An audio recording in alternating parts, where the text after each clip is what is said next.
ගෙවල් මොන පැත්තද ගෙවල්? උපන් ගම එතකොට මොනවා ඩ්‍රග් වලින් විදිහට මොනවද පාවිච්චි කරන්නේ? මොකක් විදිහට මොනවද මේ විදිහට පාවිච්චි කරන්නේ? විදියට ඉතින් හැම දෙයක්ම පාවිච්චි කරලා දෙනවා. හෙරොයින්, අයිස්, ගංජා හැම දෙයක්ම වගේ පාවිච්චි කරලා දෙනවා. එතකොට ඔයා කැමති මොනවද මේ වගේ? කැමැතිම කියලා දෙයක් නැහැ. මේ ඔක්කොටම අපි හැබැයි වෙලා ඉන්නේ. ඒකින් නැගිට ගන්න බැරුව තමයි මේ පොන්නේ කිසිම කැමැත්තක් නැහැ මේක. ඔයාට මතක නේද ඩ්‍රග් එකක් විදිහට ඉස්සල්ලාම පාවිච්චි කරන මොනවා වයසේද? අවුරුදු 16 දී. ඒ මොනවද පාවිච්චි කරන්නේ? ඩ්‍රග්ස්. කුඩු. ඩ්‍රග් මොනවද? කුඩු. ඔව්. වෙන හෙරොයින්. එතකොට අයිස් කොච්චර කාලෙන් ආවලා ඔයගෙන අයිස් ගන්න පණ ගන්න කොච්චර කාලයක් වෙනවද? සාමාන්‍යයෙන් අවුරුදු 2-3ක් වගේ ඇති. මොනවද මේ අයිස් කියන්නේ? අර ගැතියක් තිබ්බද? නෑ. මොනවද අයිස්? හරියට කියන්න වටින්නේ හරියට සීනි කුඩු වගේ. කැලි කැලි. මොකද පාවිච්චි කරන්නේ? ඒ පාවිච්චි කරන්නේ ග්ලාස් කෑල්ලකට දාලා යටින් ගින්දර අල්ලනකොට දුම එනවා. ඒ දුම තමයි අපි බොන්නේ. එතකොට ඔය අයිස් මොකද එතන මේ අපි කියමු දැන් වෙළඳ පොළ ඒවා ගන්න නැහනේ. අපි කියමු මේවා අංගල තමයි විකුණන්නේ. දැන් මේ එතන මිල කීයක් විතර නම් මේවා සාමාන්‍යයෙන්? කොච්චර ඒවා දවසට කීයක් විතර ඔයාගේ රැකියාව ආදායම වෙනවද දවසට? අවසර 3-4ක් වෙනවා. 3-4ක් වෙනවා. අයිස් වල කීයක් විතර වේදම් කරනවද? අයිස් කියන්නේ සාමාන්‍යයෙන් මිලිග්‍රෑම් 50ක් ඒ වගේ ප්‍රමාණයක් රුපියල් 10යි. රුපියල් 10යි. ඉතින් ඒක ඉතින් අරන් බොනවා. ඉතින් මදි වුණොත් තවත් බොනවා. ඒ වගේ තමයි. ඊට කලින් පොලිසියට අහු වෙලත් නේද? ආවලා තියෙනවා. කොච්චර කාලයක් අහුනකට ප්‍රසාර දෙන්න මොකක්ද දඩුවම් ගම්මනේ? දඬුවම් කියන්නේ ඉතින් සාමාන්‍ය අවුණයින් පස්සේ දඩයක් ගාලා එළියට එන එච්චරයි. කොච්චර ප්‍රමාණයක් වුණාද? සාමාන්‍යයෙන් මිලිග්‍රෑම් 100 150 ඒ වගේ ප්‍රමාණයක් තමයි දාන්නේ. කියන්නේ දැන් අපි අරක්කු බිවම ගොඩක් අය ඩාන්ස් කරනවා සින්දු කියනවා එක එක දැන් අපි දැන් ගංජාවල ෆීලින් එක සින්දු අහගෙන ඉන්නවා. මේක ෆීල් මොනවා වගේ ෆීලින් එකක්ද දැනෙන්නේ? මේකේ ෆීලින් එක කියන්නේ නිින්දෙන්නේ නැහැ මේකෙන්. නිින්දෙන්නේ නැහැ, කැම ඉල්ලන්නේ නැහැ. හැබැයි කොහොම හිටියද දවස් 4ක් එක දිගට ඔබ බීගෙන හිටියත් ඉන්නා වගේම ඉන්න පුළුවන්. දැන් සාමාන්‍යයෙන් එක දවසක් නිදි නැත්තම් ඊළඟ දවස් උදේ වෙනකොට කොහොමද වෙන්නේ?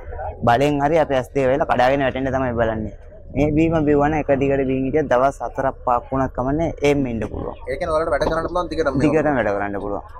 ඇත්තටම අයිස් ඉතිහාසය ගැන මොනවද දන්නේ? අයිස් ගැන මේ මොකටද පාවිච්චි කරලා තියෙනවා? ඔයාලා දන්නවද මේක හොයලා බලලා තියෙනවද? මොකක්ද පාවිච්චි කරලා තියෙන්නේ? මේක ඇවිල්ලා මේ හිට්ලර්ගේ හමුදාවට දෙවෙනි ලෝක යුද්ධයේ හිට්ලර්ගේ හමුදාව ගෙනාවු බීමක් කියනවා. දැන් මේක පාවිච්චි කරන්නේ උණ්ඩයක් වැදුනත් බෝම්බයක් පිපුරන දෙක අතක් ගියත් සාමාන්‍යයෙන් දැනෙන්නේ නැහැ. අනිත් අතෙන් ආයුධ අරගෙන හරි යුද්ධ කරන්න පුළුවන් තත්ත්වයක් තියෙනවා.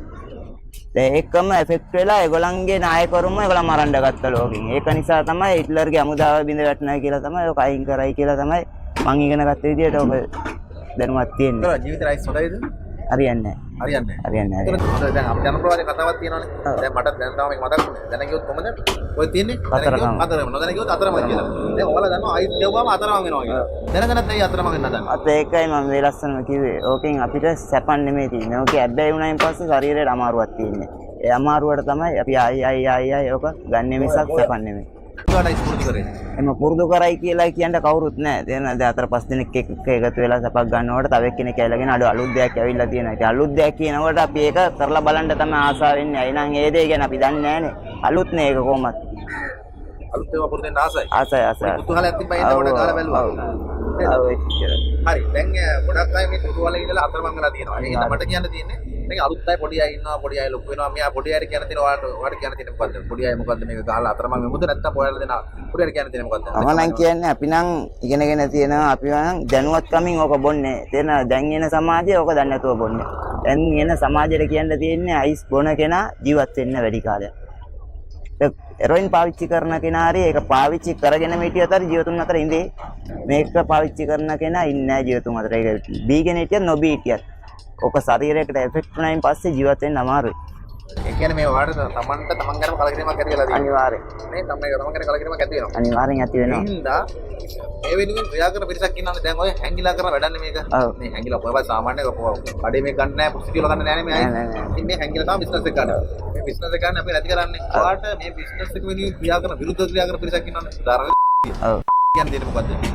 කියන්න තියෙන්නේ ඉතින් කියන්න දෙයක් නැහැ. එනම් කියන දිනපතාම ඕක ගැන නඩු ගන්නවා, බඩු අල්ලනවා. ඒක මැල්ලුවයි කියලා මේක නැති වෙන්නේ නැහැ නේ මාත්‍යෝ.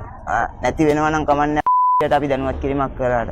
ඔයා දකින්නේ හේතුව මොකද්ද මේ නැති වෙන්නේ? නැති වෙන්නේ නැති හේතුව කියන්නේ අද මේ ගමේ බිස්නස් කරන කෙනාව අද අල්ලනවායි කියන්නකො. 10ක් ඕක කරන්න පටන් ගන්නවා. ඒ කියන්නේ ඉක්මනින් සල්ලි වන්න පුළුවන් මේක. ඔව්. එම තමයි. ඔව්. ඒ කියන්නේ සල්ලි ඒතර මේ කියන්නේ මේකට සපෝට් එකක් තියනවා වගේද නැත්නම් නෑ වගේද ඔයාලට දැනෙන විදියට.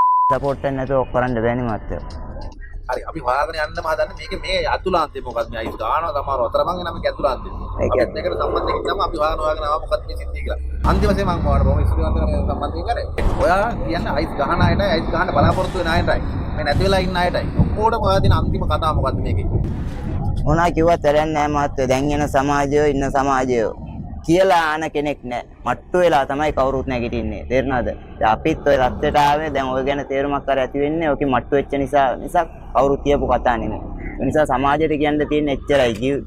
ඔයා කිව්වේ දැනගෙන ගියොත් අතරමඟ නොදැන ගියොත් අතරමඟ ඒකම තමයි මට කියන්න තියෙන්නේ. අන්තිම වශයෙන් වාඩි යෝජනාවක් දෙනවා අපි නතර කරලා බලමුද මේක? අනිවාර්යයෙන්. නතර කරමු. ඔව්. රයිට් අපි ඔයා සමාජයට දෙමු නේද? අනිවාර්යයෙන්. මේ ගානයිට මේක නතර කරලා ඔව් ඔව් අනිවාර්යෙන් දෙන්න වෙනවා. නතර කරන්න කලින් කරණේ උන් නවත්තලා බලමු. ඔව් අනිවාර්යයෙන්. ඔව් කරලෙම් නැවතුවත් තමයි ඉතින් බොන කෙනා හරි ඇත්ත බොන කෙනාට කොහෙන්ද යාන පිට රට ගිහිල්ලා ඉම්පෝට් කරලා බොන්නේ නැහැ නේ මාත්‍ය. සමාජයට ගෙනල්ලා දෙනල්ලා තමයි කවුරුත් බොන්නේ.